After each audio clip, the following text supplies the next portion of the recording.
Hello.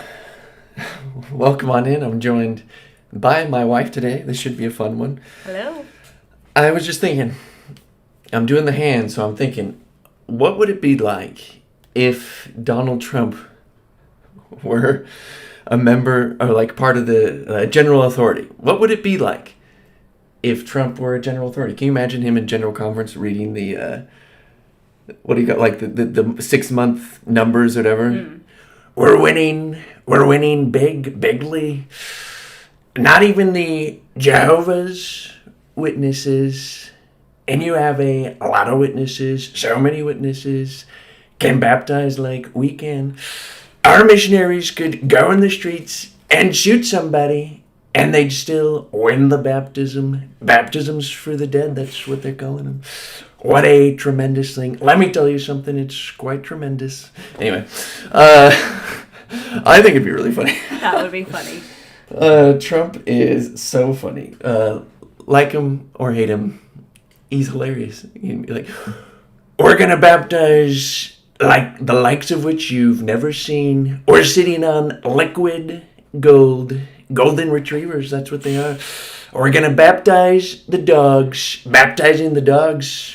We're going to have so many baptisms, you're going to say, that's too much baptisms. So much baptisms we don't want anymore, but we love the dogs, don't we? We love the dogs. Yappy little Scooby-Doos. We want our dogs to make it to the celestial kingdom, don't we? We love them, so... Anyway, that's how he'd get the baptisms up. He'd be... I might be a little too loud here. Hope I'm not spiking out too much. He'd be trying to get us to baptize dogs or something. But anyway, that's just kind of the introduction here, because today we have quite the fun program today. Through Elephant Size segment, we will talk about what happened to Joseph Smith's children. So this actually comes from a special documentary. We'll get into it. You'll want to take a look. Then we'll talk about Trunk Treasures, the Whatever podcast has a controversy that Mormons, Latter-day Saints were brought up. If you've been on Twitter, you've probably seen it. If you haven't, stay tuned because it's pretty wild. And then last, the Big Ears Bulletin, banned books in Utah. And what does that have to do with elephants? I mean, this is Ether's elephant, so very relevant. So, you ready for the first segment? Do you want to say anything? I'm ready. Let's get into it. All right. You might need to speak a little louder. Sorry. Yep. Yeah. Like on The Office when Andy proposes to Angela, and he's like, into the microphone, babe. Like, say it a little louder. Anyway. All right, let's hit the first segment. Here we go.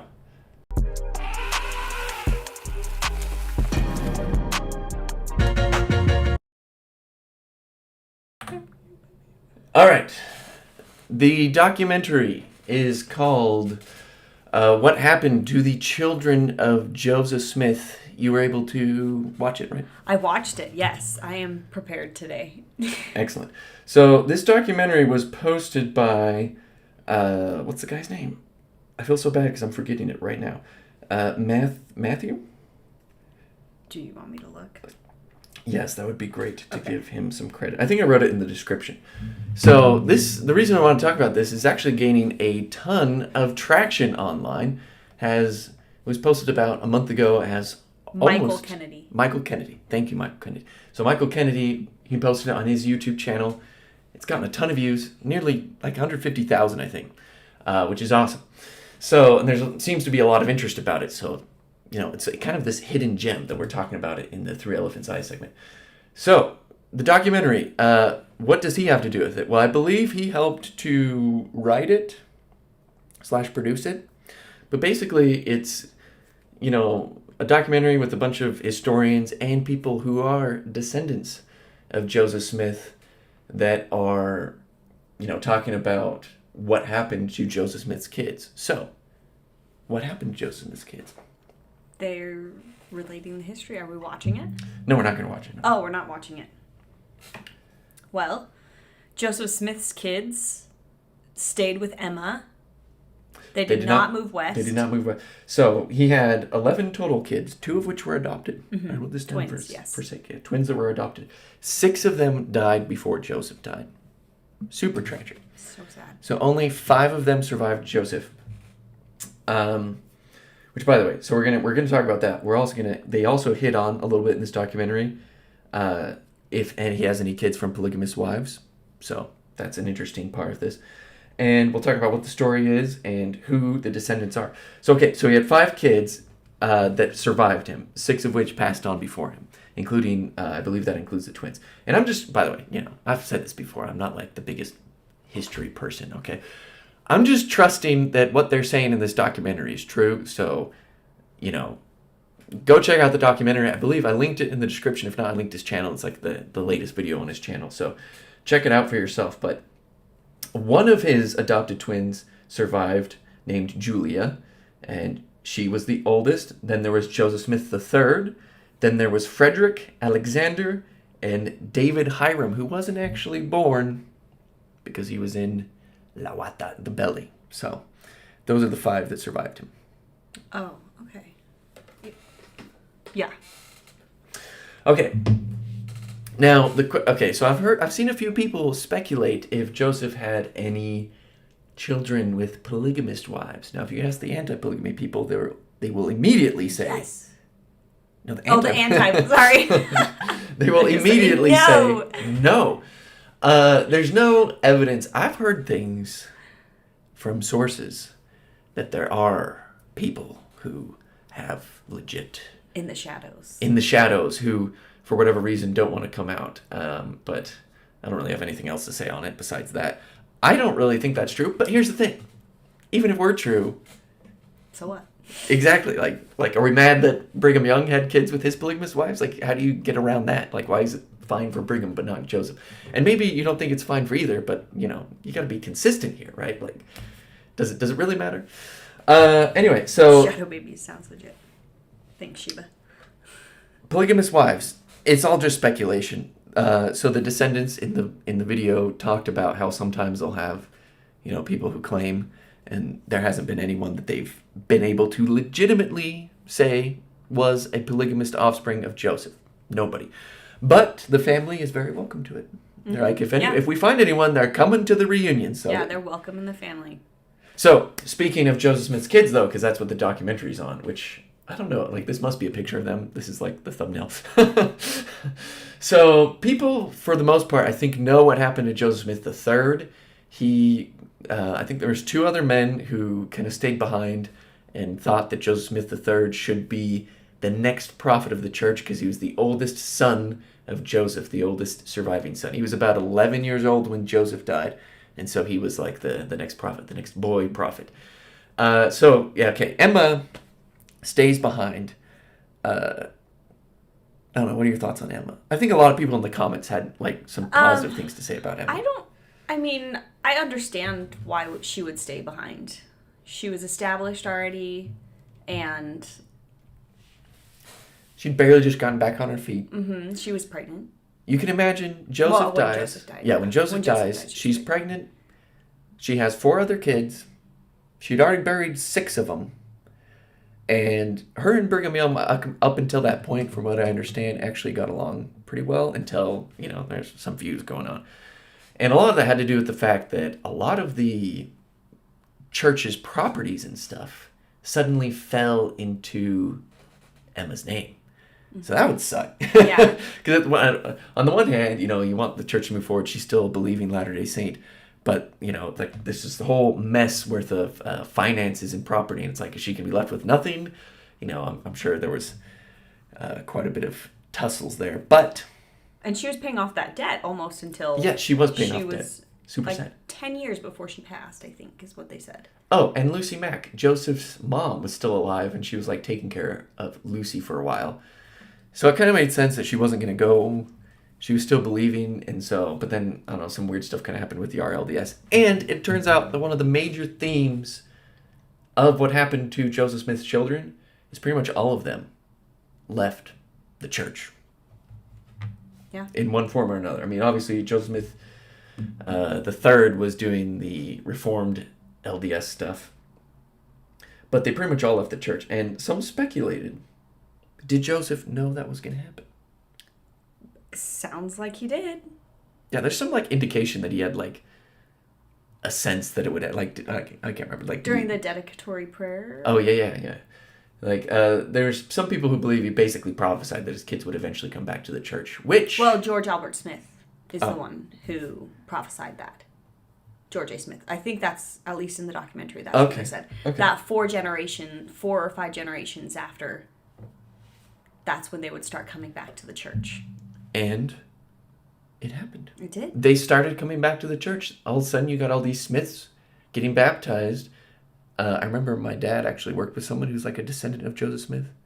And he said he kind of like had like almost the Joseph Smith look to him, little like the nose and the face that you would kind of expect, which is funny because now we have that like daguerreotype or whatever that's supposed to be legit, which looks like a Smith. So I don't know if it's him or not. Like I go back and forth on that. And chat, you tell me, is that really Joseph Smith? Why or why not that daguerreotype? If you know what I'm talking about, you know what I'm talking about.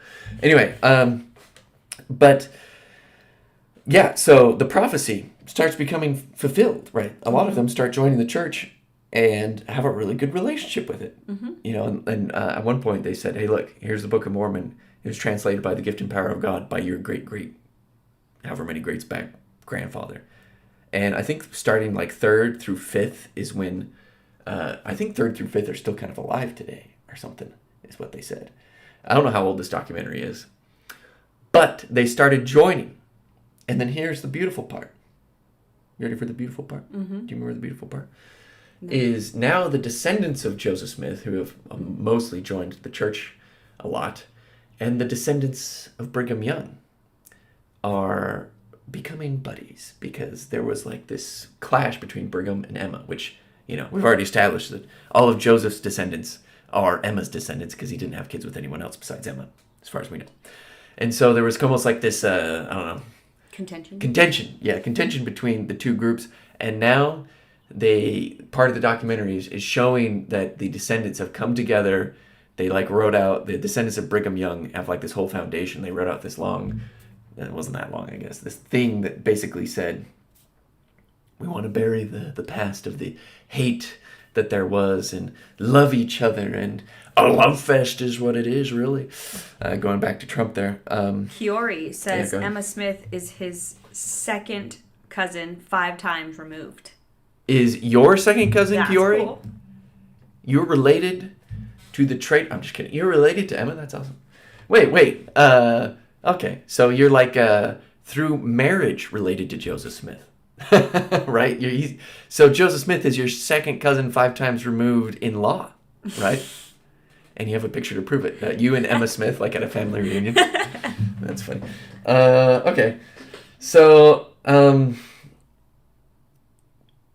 yeah, the historical society stuff. Let's see if there's anything else I wanted to touch on. Is there anything else? Do we need to get to the next segment? No. What else did you want to say? Oh, okay. This is just the only thing I really had to say that we haven't really covered is what I loved about the documentary is at the end they were talking about how all of these descendants of Joseph and Emma are joining the church now, and how a lot of them feel like Joseph and Emma are really pushing them beyond the veil. Yeah.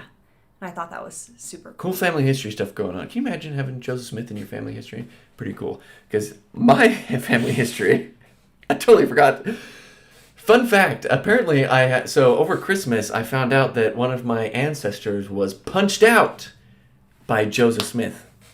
And my uncle who was telling me this actually helped me find the Wikipedia article that actually tells the story of this ancestor of mine who was punched out, as the story goes. And according to the story, I mean, there was a fight between them. I mean, it doesn't say like literally punched him out, but there was like some kind of physical altercation.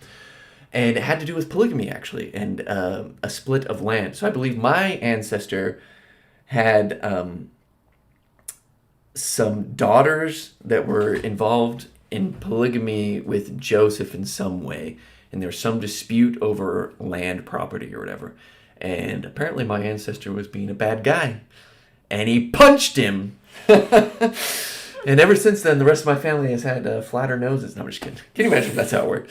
No, I'll have to bring up that story in a future time to tell it in more detail. But, I think it's kind of cool. I get to say that, the prophet of the restoration punched my ancestor. And actually, he's not I'm not like in direct line. I'm actually like it goes straight up, and then he's like the uncle or something. So, okay, but we're related. Do you want to hit this Criori one again? Yeah. Joseph Smith is also blood related. 5th cousin, 5 times removed. I have the family tree pic. Oh my gosh. Let's see the pic. So you were related on both sides. So do you have like weird genetics or something? Inbreeding genetics? I'm just kidding. No, that's cool. I mean, it's far enough back. That makes sense. Speaking of which, Kiori, can I say what happened with your manuscript? I don't want to like spoil anything, so I won't say anything. But if you say I can, then I would love to. But anyway, I'll leave it at that. Oh, I can. Oh, okay. So if you saw, there was a live stream not too long ago that I did with Kiori, and we talked about some of his book. Well, he's since edited that quite a bit and sent it over to a publisher who has accepted it for publication. So that's awesome. Yeah, very cool. Yeah, very cool indeed. Congratulations, Kiori. I told him like I need like a signed copy at one point. That'd be so cool. So keep us updated on that, and everyone support Kiori. I think he worked really hard on that, and it's pretty cool stuff. All right, let's get into the next segment.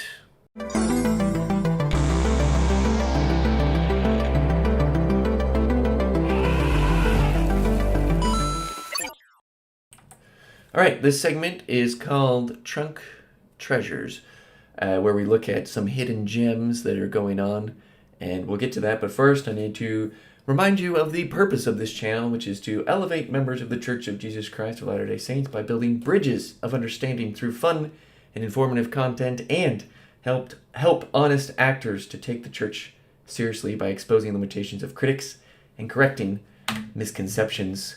We got some members. Thank you for being a part of that mission. The Mammoth members, there's still only one, always searching for further light and knowledge. Thank you so much.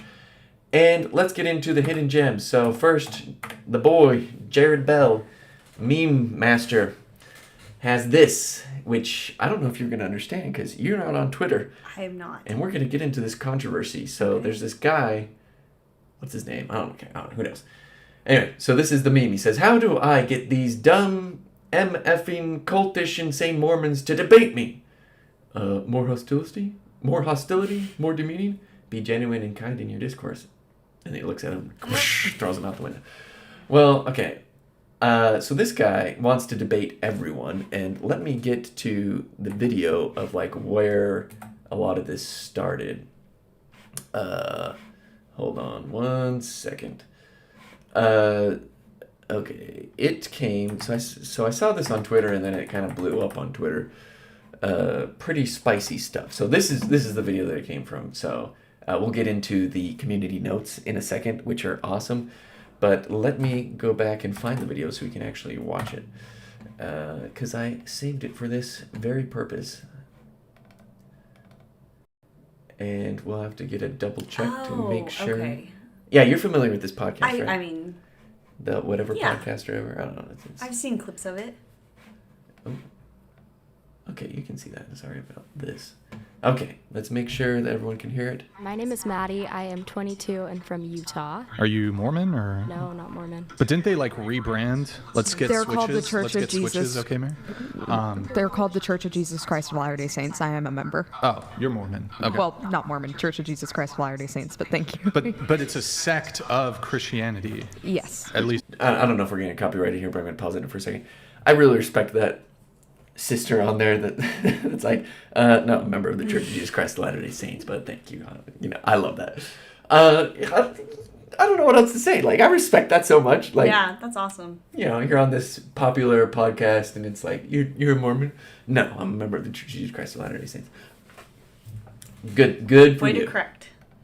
It's Mormonism. At least with the Mormons, that's the Mormon position. We officially changed the name because we want to include Jesus Christ in the title and make that clear that that's the center of our church. Okay, you changed the name because there was a lot of really bad history associated with Mormonism, and they didn't want the reputational damage. That's why. No, because we chose to make sure it was clear that we made this Jesus Christ the center of our church. No, it's because they were diddling little kids in your temple. That's why. And because of that, they wanted to change the reputation of the Mormon church. That's why it happened, because in Utah there was which were marrying underage children and everything else, and it was awful, god awful what was going on. There was a bad reputation.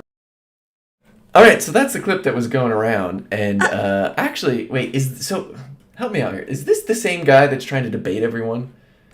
Because that's what I'm a little bit confused about. I don't know like how these stories relate to each other. Brian Atlas. What's the name of the other guy? Are they the same? Let's go back to this real quick.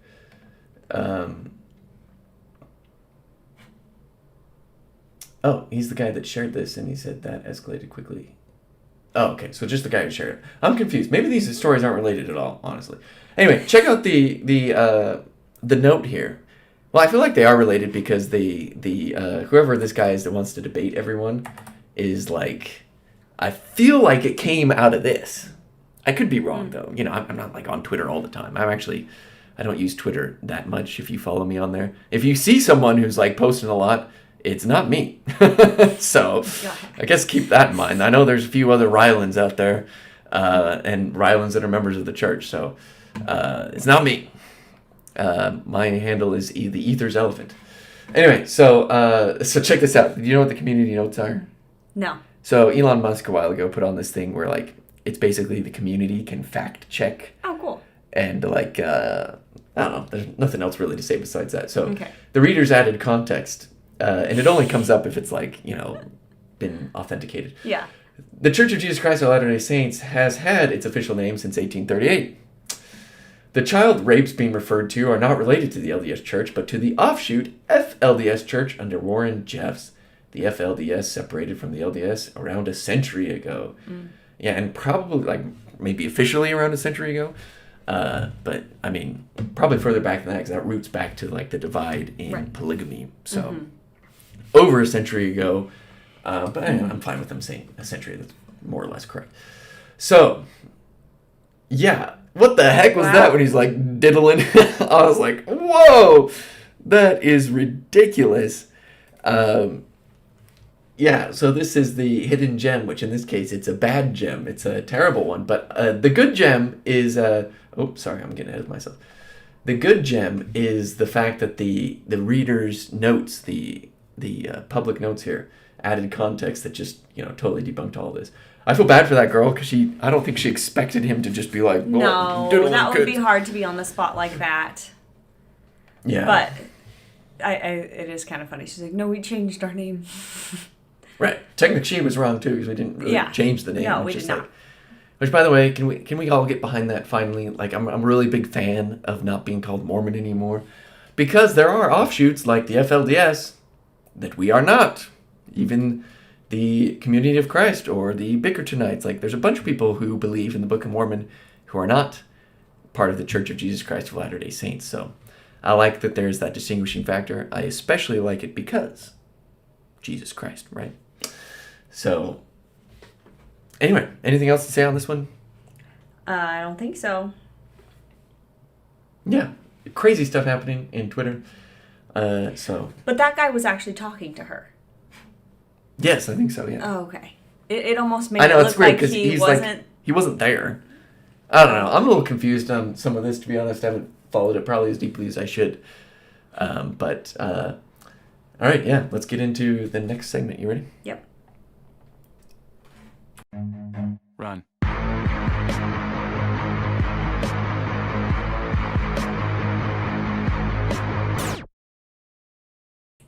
All right, the Salt Lake Tribune just today posted the following. Another book has been added to Utah's growing list of titles banned from all public schools in the state. And very importantly, they had to include, the list now includes 18 titles, 16 of them written by women. You're a woman when we you're... gotta stop writing books. We gotta stop writing bad books. Well, you can't speak, so you gotta write. Yes. But then we'll just ban your books, apparently. What book was it? Okay. Oh, so speaking of which, yes. Or what books are banned and why are they banned? Okay, well, let me pull this up because I read this article. It is not behind the paywall yet. Water for elephants. See, this is why we had to talk about it because this is Ether's Elephant and I enjoy water. I got some water right here. So it's this book by Sarah Gruen joins 17 other titles banned from Utah's public schools. Let me ask you, why do you think it was banned? I don't know. Does it have to, is there sexual innuendos in it? Yeah, it's a sex book, apparently. Okay. Well, it's not like just straight up sex book, but it's apparently there's some rated R scenes. Okay. Which is funny because it doesn't really mention that in this. It says they dropped it because of objective sensitive material, pornographic or otherwise, indecent content as defined by Utah code. Okay. But the article doesn't really talk about that. In fact, I had to go to ChatGPT and I was like, okay, what is there sexual content in this book? Like how is it explicit? And it basically said, yeah, it's pretty strong. I don't know if you trust ChatGPT on that. And here's the list of books that it joins. Okay. A Court of Thorns and Roses. That's very popular. That is very popular. I mean, I haven't read it. These are, I think they're all pretty similar, just kind of like that romantic, very sexualized type book. Right. Which is funny. Okay, so speaking of the word banned, right? I just released a video on the banned Mormon pamphlet, right? Designed to get clicks and whatnot. And I think they might be doing the same thing because banned, it's banned from public school. Like, if you really wanted to go read this book, you could go to the library. Probably to the library or just buy it on Amazon. Like, is it really that big of a deal that it's not going to be in a public school? No, that's great. I can get behind that. Yeah, the public school, I think we can limit it to things that are going to further their education. That doesn't mean the book's banned or you can't read it. You could get it from somewhere else. Anyway. Okay, but these are children. Well, I'm saying if someone really wanted their kid to read this book, they could find the book, Sure. Which, by the way, buy half of them at Target. This is really the story here. It's a story about parenting. Do you know why this shouldn't be that big of a deal and why it doesn't really infringe on freedoms? It's because they're underage kids that go to the school, and so the parents get to decide what books are in the school.